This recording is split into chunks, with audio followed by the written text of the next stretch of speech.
Hello, my name is Anthony Barogas, and I wanted to give you a quick little look into how you can use LED lighting or stage lighting or even DJ lighting to simply, cheaply, and affordably to give your productions a little bit more polish, give them a little bit more pizzazz, and also make them more efficient.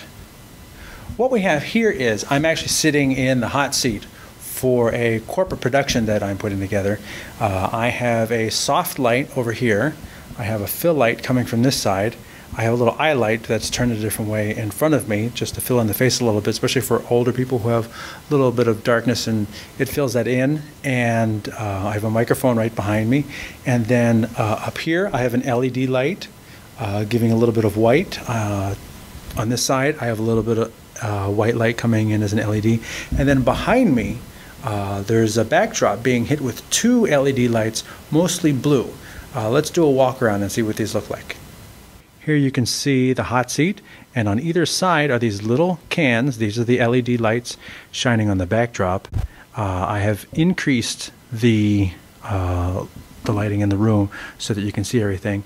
Over here on the stand is an LED light aiming down as the backlight, and then way over there in the corner, blocked by the camera case, is another LED light. I'm using the case to block it from coming into the camera, which will be over here. To the participant's left is a big soft source. It's a V light going into a DP head umbrella. The eye light is a pro light with a small umbrella, and that sits right over top of the camera just to fill in. And then over here on this side for the fill, I have another pro light going through some ND and some tungsten correction. Soft ND and tungsten is one, and then this is also flagged so that it doesn't hit the backdrop, and the soft box is also flagged so that it doesn't hit the backdrop. Now the LED lighting, these are the little cans, and they have I don't know, 96 whatever lights, LED lights in them. They're not that big. They're cold to the touch. They have a power cable coming out of them, and then DMX in and pass through for your control of brightness and of the three different colors. And then you have dip switches here, so you could use them without any DMX if you just wanted a particular color. The DMX here, you can see it goes in here and out here, so it passes through this unit. This is unit 1. They need to be connected in order, 1, 2, 3, 4, and then when you set the dip switches up, you set them up so that you're communicating to certain units. These two LED lights are set up to the same number. These are both number 2. They were 1 and 2. I set them both up to number 2 so that when I go on the mixer board, on the controller, DMX controller for the LED lighting, I control both of these lights at the same time as, quote, one light, because they're both illuminating the backdrop with one color. And then I've similarly set up this side light for the chair and this hair light. I've set these up to be the same DMX channel. They're both channel 3. And then this way I can control them at the same time and make sure that they're both the same color and they match, because they're both illuminating from the back to give me both a hair light and a rim light. Okay, this is the DMX controller board. Just looking at the back, all you have here is power and your DMX cable, but your DMX in this case is just a standard 3-pin microphone cable. So you just bring extra mic cables and you are controlling your lights with the same cable. Let me turn this off now that I've unconnected them and reconnect them. So it'll go through and check the lights. The mic cable comes out, goes down here, and then goes to head 1, head 2, head 3, and then up to head 4 in order.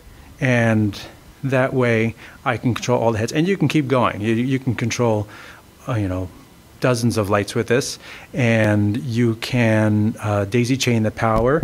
The heads have an outlet on the back, so you can plug one light into another. So if you wanted to do LED lighting with just the green LEDs of a green screen, you could just daisy chain them across the floor and across the ceiling, and they use almost no power They use almost no power, and they would provide a nice even light all the way across the screen here.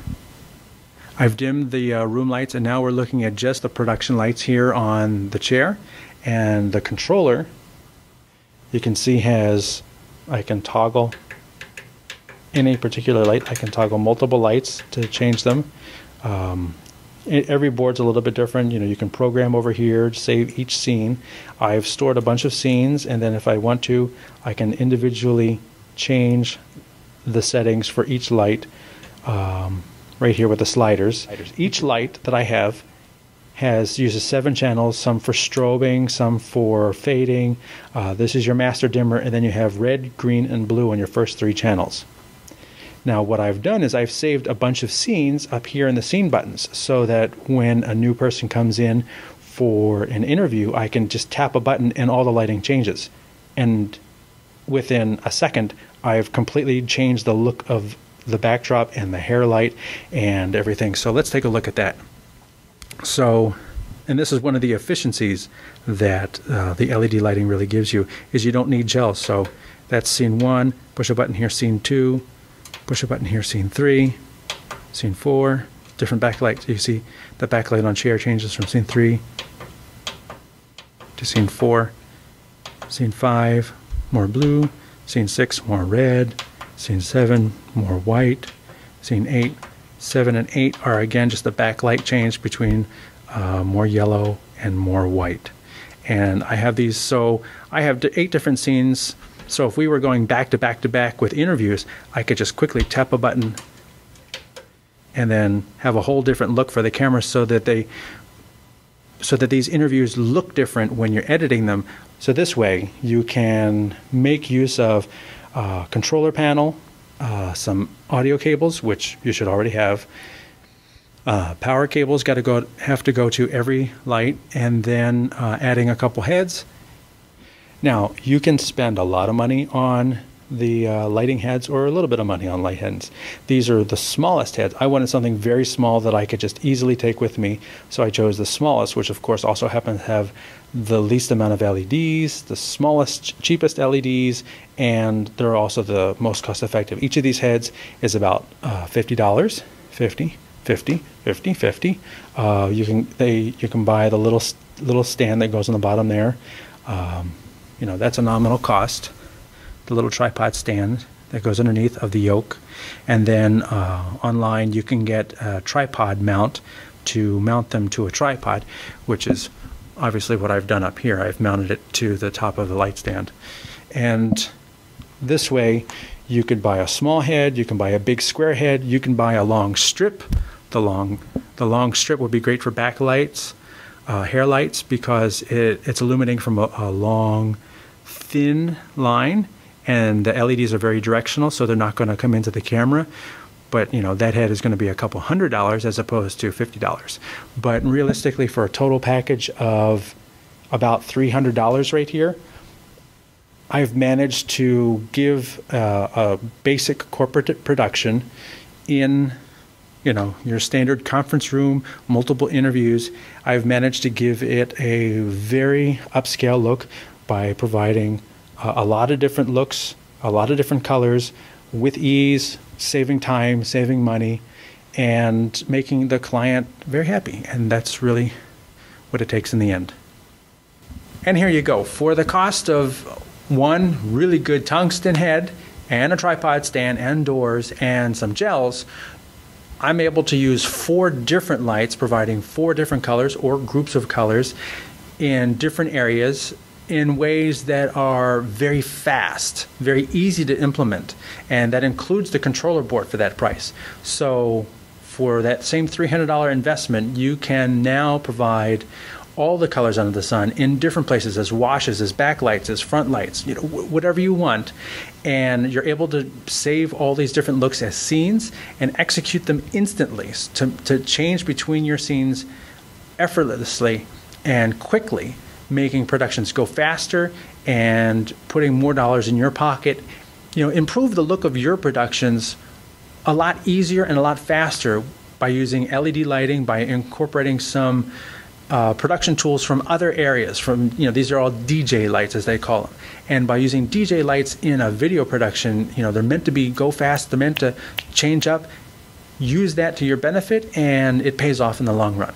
This is Anthony Barocas from Aiba Communications. Thanks.